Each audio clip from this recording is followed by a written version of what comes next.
Fala, sofredores do Palestra! Começando mais um vídeo aqui, mais um pós-jogo pra vocês. E, gente, é aquele negócio, né? Se eu vim aqui semana passada e fui homem pra falar que eu não acreditava, que eu achava que o Palmeiras não ia passar, eu tenho que ser homem pra vir aqui e falar que eu tava errado.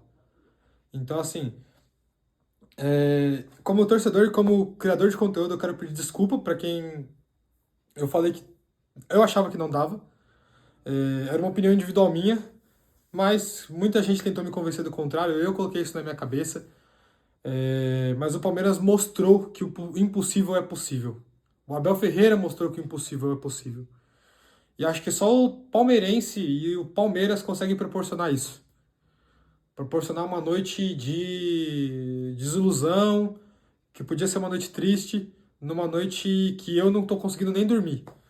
Né? Então é uma noite que é absurda, é uma noite que acho que torcedor nenhum vai esquecer. E eu tenho uma coisa pra falar. Quer me cornetar? Corneta. Eu mereço. Eu falei que não ia passar. Quer reclamar da minha opinião? Pode reclamar, não tem problema nenhum. Mas eu só vou pedir uma coisa pra vocês. Aproveitem. Aproveitem não o jogo de hoje, mas aproveitem essa fase do Palmeiras. Desfrutem dessa fase do Palmeiras. Sabe por quê? Porque muita geração não vai ter essa oportunidade. Seus pais demoraram pra ver uma fase do Palmeiras assim. Meu pai demorou muito para ver uma fase do Palmeiras assim. O que o Palmeiras fez hoje, para vocês entenderem a dimensão do que aconteceu hoje, nenhum time na história da Libertadores, quando o campeonato era como um modelo semifinal, né? Nenhum time conseguiu fazer isso.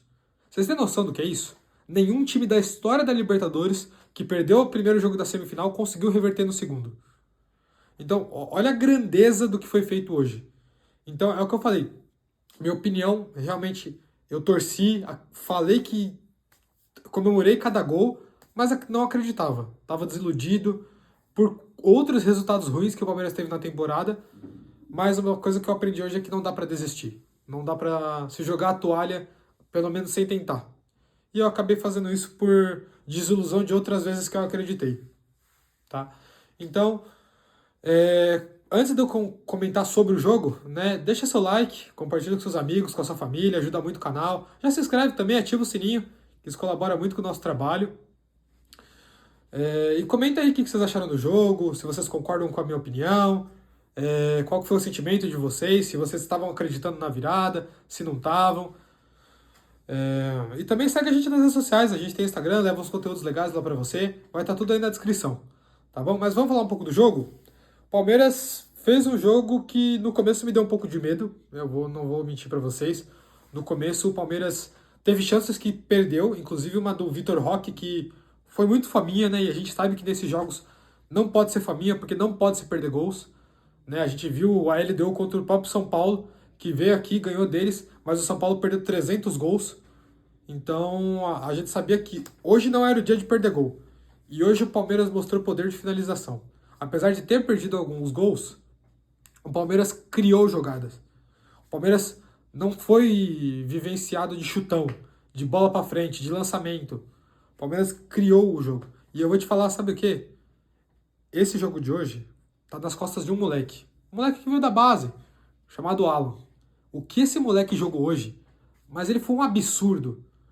Um absurdo que não dá nem pra se descrever o que ele fez hoje. Porque o cara conseguiu transformar o jogo do Palmeiras. O futebol que a gente viu lá no Equador, na altitude, aquele time que não mal aguentava correr, o time hoje mostrou que realmente a altitude faz a diferença. Porque o que o time correu hoje, o que o time se dedicou hoje, não foi 10% do que eles fizeram lá. Então, assim, é absurdo o que o Palmeiras fez hoje. Não tem nem como, sei lá, explicar pra vocês, porque o meu sentimento também, eu tô sentindo um monte de coisa ao mesmo tempo. Eu não sei nem se eu vou dormir hoje, de tanta felicidade que eu tô.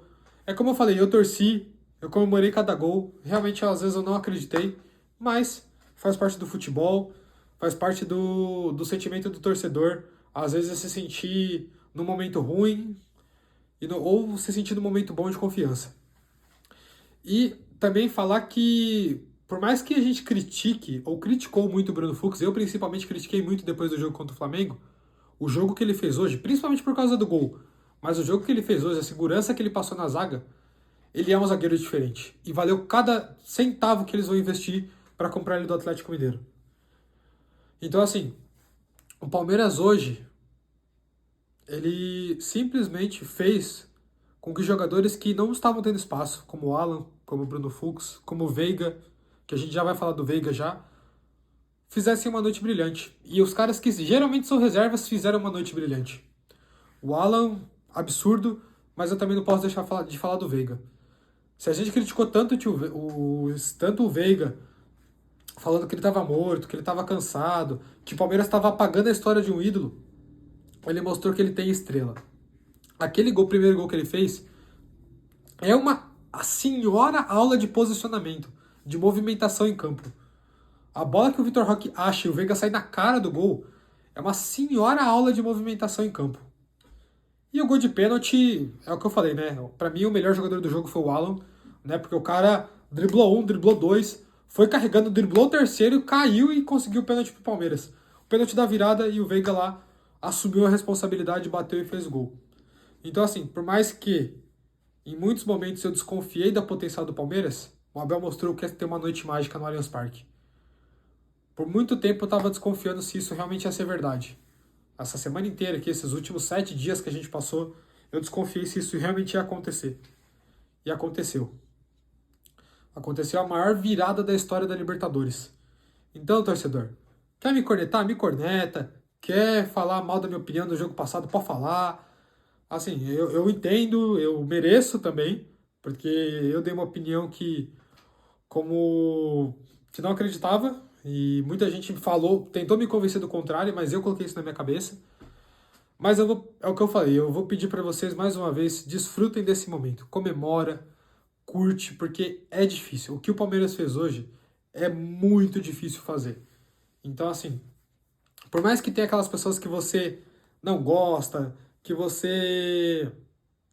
que deu uma opinião que você não gostou, aquela pessoa tem que ser respeitada. E, além disso, é o que eu sempre falo para todos os torcedores do Palmeiras. Isso que está acontecendo agora é uma coisa que a gente está vendo. Nossos pais não tiveram a oportunidade de ver alguém assim na época que eles eram jovens. Eles viram o Palmeiras ficar em uma seca de 16 anos. Né? Então, o que a gente está vendo agora, essa história curta que a gente está vendo, pelo menos eu falo para a minha idade, né? Nossos pais demoraram muito para ver uma coisa assim. Então, desfruta desse momento, curte com seu pai, com a sua família, com seus amigos, com quem queira que você esteja assistindo o jogo. E se estiver assistindo sozinho também, desfruta, curte, porque o Palmeiras hoje fez a noite mágica do Allianz Parque virar um inferno verde. Então, eu acho que é isso. Eu acho que o Palmeiras hoje fez o jus e mereceu a classificação justamente. Fez uma classificação merecida. Eu acho que agora é focar no Brasileirão. Palmeiras e Juventude está aí já. Então, é focar no próximo jogo. Tem uma final com o Flamengo. Flamengo que tem uma dúvida ali de Pedro, que talvez esteja machucado. E o Gonçalo Plata, que foi expulso no jogo contra o Racing. Então, são 2 desfalques possíveis do Flamengo. O que facilitaria para o Palmeiras também. Né? Porque o Pedro a gente sabe de toda a qualidade e o Gonçalo Plata também era um titular do Flamengo. Tá bom? Então é isso. Queria agradecer para todo mundo que acompanhou o vídeo aqui agora. Vão comemorar, vão se divertir, vão aproveitar essa classificação. Tá bom? Como eu falei, comenta aí sua opinião, se você concorda comigo, se você não concorda. Curte o vídeo, já se inscreve também, ativa o sininho, porque isso ajuda muito o canal. E no próximo jogo do Palmeiras a gente está aqui de volta para fazer um pós-jogo para vocês de Palmeiras e Juventude. É isso, rapaziada. Boa noite. Falou!